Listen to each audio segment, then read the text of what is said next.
इसलिए ये एक ऐसा वक्त है जिसको हमको आपको मिलकर के एक मुकाबला करना पड़ेगा, एक इनकलाब लाना पड़ेगा।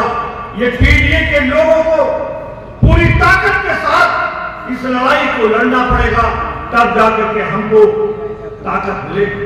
आज भारतीय जनता पार्टी के लोग नए मुद्दा ला करके कभी वक्फ प्रॉपर्टी के नाम पर, कभी नजूल के नाम पर, कभी विधानसभा के अंदर कहीं कोई घटना होगी तो उसमें 2 लोगों का नाम ऊपर लाने का काम करेंगे कि ये देखिए ये लोग थे, उसके पीछे जो 20 लोग थे उनका नाम नहीं लेंगे। इसलिए उनका एक ही कार्यक्रम चल रहा है कि किसी तरीके से पीडीए की ताकत को तोड़ा जाए। और मेन ये है कि ये आरक्षण खत्म करने की बिल्कुल प्लानिंग नहीं है। ये कोई कदम जब उठाते हैं तो अगर इनको जौनपुर जाना है तो ये जौनपुर नहीं जाएंगे, सीधा जाएंगे इलाहाबाद, इलाहाबाद से फिर कौशाम्बी, कौशाम्बी से फिर प्रतापगढ़, प्रतापगढ़ से फिर जौनपुर, ये इस तरह से जाते हैं। आज एक शुरुआत हो चुकी है, दलितों के आरक्षण पर एक फैसला आया है वर्गीकरण का। ये जो फैसला आया है ये बहुत दूर का फैसला है, इसको भी हमको आपको सचेत रहना पड़ेगा कि ये फैसला कैसा है। इसलिए ये भारतीय जनता पार्टी के लोग हर चीज को उलझाना चाहते हैं। ये वक्त के नाम पर देश में ये मैसेज देना चाहते हैं कि ये मुसलमानों के पास है, ये मुसलमानों की प्रॉपर्टी है। वक्त की प्रॉपर्टी कौन सी प्रॉपर्टी होती है? जो हमारी निजी प्रॉपर्टी है, अगर हमने उसको धर्म कर्म के नाम पर अपनी भूमंडली नंबर 1 की भूमंडली जमीन अगर हमने उसको अपने समाज के लिए, मस्जिद या किसी अन्य प्रयोजन के लिए हमने वक्फ कर दिया तो वो प्रॉपर्टी हमारी थी, हमने उसको दे दिया वक्फ को। लेकिन जिस तरीके से प्रचारित किया जा रहा है कि 9 लाख प्रॉपर्टी भारत के अंदर ये वक्फ बोर्ड के पास है, ये 9 लाख प्रॉपर्टी किसी का कब्जा किया हुआ नहीं है। ये 9 लाख प्रॉपर्टियां जो भारत में है ये भूमंडली लैंड है, जो हमारे ही लोगों ने अच्छे कामों के लिए उस जमीन को दिया।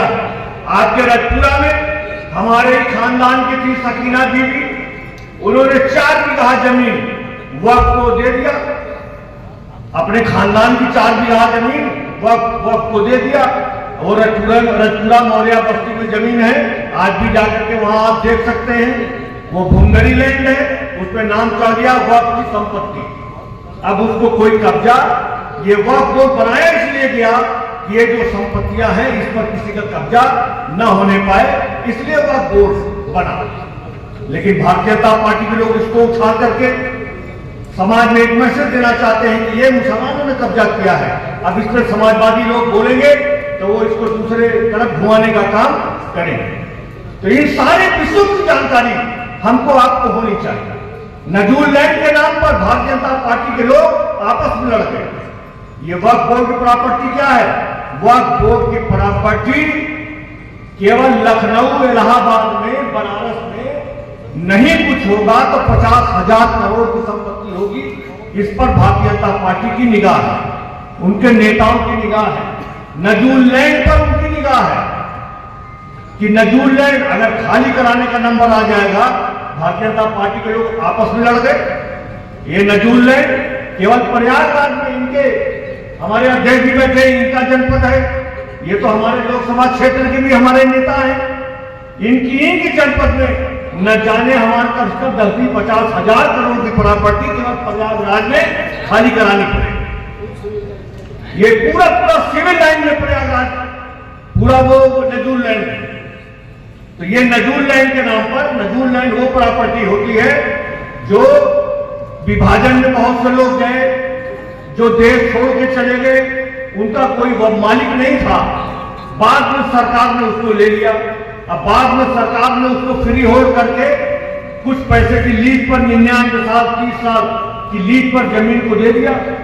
वो जमीन अब ये खाली कराना चाहते हैं, जो 100 साल पहले जो लोग उसमें कब्जा है उसको ये खाली कराना चाहते हैं। जो लोग बुलडोजर चलाना चाहते हैं ये संविधान को मानने वाले लोग नहीं है। बाबा साहब ने कहीं नहीं कहा कि इस मुल्क में बगैर न्यायपालिका के कहीं पर बुलडोजर चलेगा, लेकिन आज ये लोग बुलडोजर चलाना चाहते हैं। ये लोग इस देश में नई व्यवस्था, ये लोग जितना सरकारी संस्थान बेच रहे हैं, इसलिए बेच रहे हैं, ये इनकी साजिश है कि जितना प्राइवेट कंपनियां आएंगी उसमें आरक्षण खत्म हो जाएगा, फिर हमको किसी को आरक्षण नहीं देना पड़ेगा। ये बहुत शातिर, बहुत चालाक लोग हैं जो आरक्षण पर हमला कर रहे हैं, संविधान पर हमला कर रहे हैं। ये पीडीए की ताकत एक ऐसी ताकत है जिससे इन्होंने टकरा करके भारतीय जनता पार्टी के लोगों ने लोकसभा के चुनाव में अपनी हैसियत को देख लिया कि हम 37 जीते, कांग्रेस 43। अगर पीडीए के लोगों ने अपनी ताकत को और समझ लिया होता कि हम इतनी मजबूत स्थिति में हैं, पहले भारतीय जनता पार्टी के भय से लोग डरसित थे कि बीजेपी के लोगों से हम लोग जीत नहीं पाएंगे, इसलिए हम लोग इतनी सीट जीते। लेकिन अगर अब तो आप ये जान गए हैं कि हम उत्तर प्रदेश ही नहीं बल्कि हिंदुस्तान की तीसरी पार्टी है, और इस पार्टी को उत्तर प्रदेश के अंदर सबसे बड़ी पार्टी दोबारा 27 में हमको बनाना है और उत्तर प्रदेश की हुकूमत पर कब्जा करना है और अखिलेश यादव को मुख्यमंत्री की कुर्सी पर बैठाना है। और इस संविधान को बचाने के लिए, इस आरक्षण को बचाने के लिए, पीडीए की ताकत के लिए हमको उत्तर प्रदेश की कुर्सी पर कब्जा करना पड़ेगा। जय हिंद, जय